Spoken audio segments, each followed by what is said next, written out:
Okay. Good afternoon, gentlemen, friends from media, PBA Press Corps. Okay. We just had the special board meeting today, and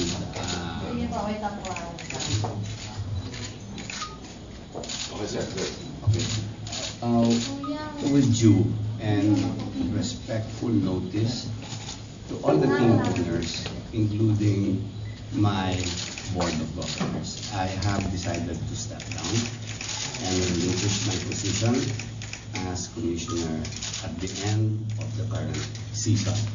After 5 years being commissioner, I think this is the right time to pass the baton to a new and fresh leadership, a fresh face, with a fresh voice, with fresh ideas that will take this league to greater heights. There will be a proper time to acknowledge the members of my PBA family and our friends in media for their selfless and generous support, for which I shall always be grateful. In the meantime, I will continue to focus on running the league until the end of the season and continue improving the quality of the games that we deliver to our fans. Maraming salamat.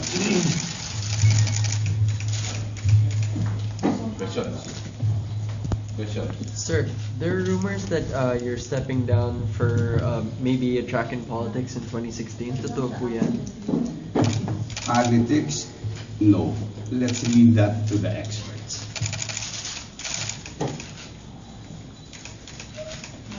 So, boss, paano niyo po sinabi sa mga board of governors kanina about your plan? And can you tell us about the reaction of the team owners last week when you talked to them? Well, of course, as I said, binisita ko po lahat ng ating mga team owners, and then I took the time also to make my rounds with all my governors and personally explain to them my reason for leaving.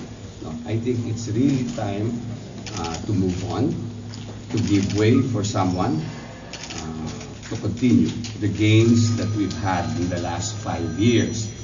I really had a timeline, a personal timeline in this assignment as PBA Commissioner of 4 to 5 years, and I think we're there. In my own assessment, if whatever is left in me to contribute to the league is less than what the position calls for, then perhaps it's really time for me to go. And I thank everyone for their support. Boss, didn't you consider the growth of the league, boss, that perhaps you helped create, boss, in reconsidering? You know, this is not about me. This is about the PBA. This is about the future of the PBA. It is about the leaders and the members of the basketball community and the fans.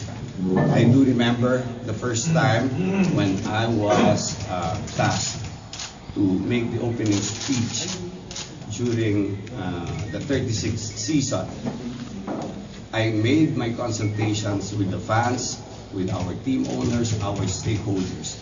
And what was the sentiment at the time? Humihina na ho ang PBA, marami na hong kalaban, meron ng boxing, meron ng football, marami ng iba't ibang mga forms of entertainment. Mga players ng PBA hindi na naglalaro with heart. Gusto nila, sumweldo lang.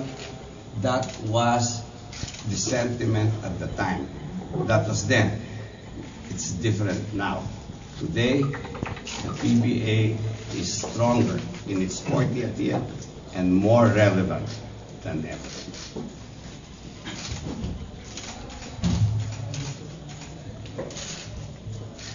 What's the chance for you to consider your decision? I think it has been accepted by the board. It has been accepted by my team members. So, Chairman, what's the reaction of the board? Magandang hapon po sa inyong lahat. Unang-una, gusto ko magpasalamat sa members ng PBA board. Today is a Sunday. A lot of them, they don't have games today, but they're here. I think ito po ay isang patunay na ang suporta namin sa Commissioner ng PBA, Commissioner Chito Salud, ay buong buo. Yung presence naming lahat ngayon dito ay patunay na kami ay natuwa sa kanyang performance bilang Commissioner the last 5 years. Let me take this opportunity to announce, yes, we have formally accepted the resignation of Commissioner Chito Salud effective end of the season, third conference of season 40. Pangalawa po, kami po sa PBA Board ay magbo-board meeting ng February 26.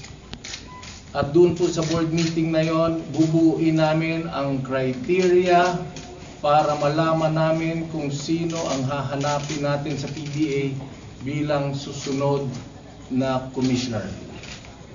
Pangatlo po, ito pong prosesong to ay mangyayari at hindi lalagpas ng end of second conference. Dahil po ang gusto namin sa PBA, sa discussion with the PBA board, meron na po tayong napiling bagong commissioner pagkatapos ng second conference para meron po silang sapat na oras para mag-turn over kay Commissioner Salud. Maraming salamat po. Boss, mabigat po ba yung pupunan natin position, boss, with the impending resignation? Napakabigat po. Alam naman natin, kitang-kita natin ang performance ni Commissioner Salud the last 5 years. Kami mismo sa board, kami ay nagulat, kami ay nalulungkot. Alam namin na mahirap humanap ng kapalit, pero siguro ganyan talaga ang bola, bilog ang bola, kailangan sikapin natin humanap ng kapalit ni Commissioner Salud. Pero kanina, boss, at some point sa board meeting, kinausap niyo po ba siya to reconsider o pinilit po siya somehow? Ayaw nga namin mag-press conference sana eh. Kaso ayaw nga talagang magpapigil ni Commissioner Salud.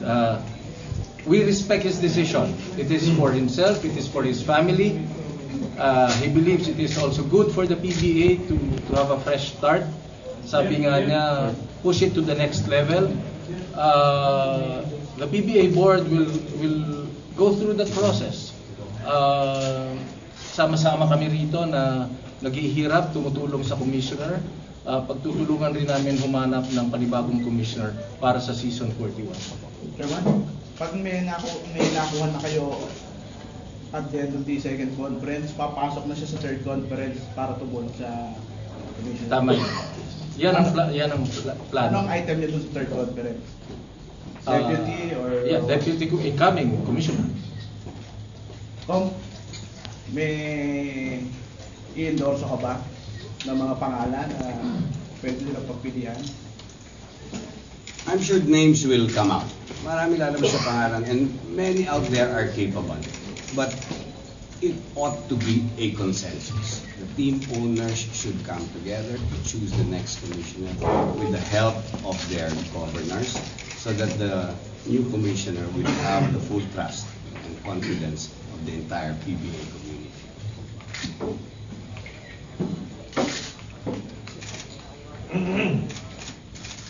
Bakit po biglaan? Ba't hindi po before the start of the season? Well, this is enough time, no? Enough lead time that I have given our team owners and our governors. As you know, this is a yearly appointment, no?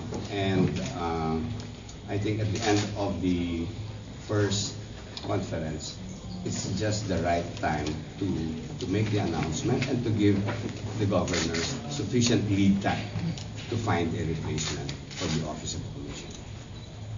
Chairman, yung procedure sa criteria doon din sa susunod na meeting niyo? Sa February 26, PBA board. Sa ngayon, wala pa kung Today we just decided and we just accepted the resignation of Commissioner Chito Salud, effective end of season 40. Tom, what's next for you after PBA? Well, definitely I will continue to focus on this conference and my last conference. After that, a short break with my family And then let's see what lies out there for me. Perhaps a different challenge. Will you still be involved in basketball? I don't know. I really don't know at this time. Tom, will you involve yourself sa criteria paggawa ng... Yes, I will help.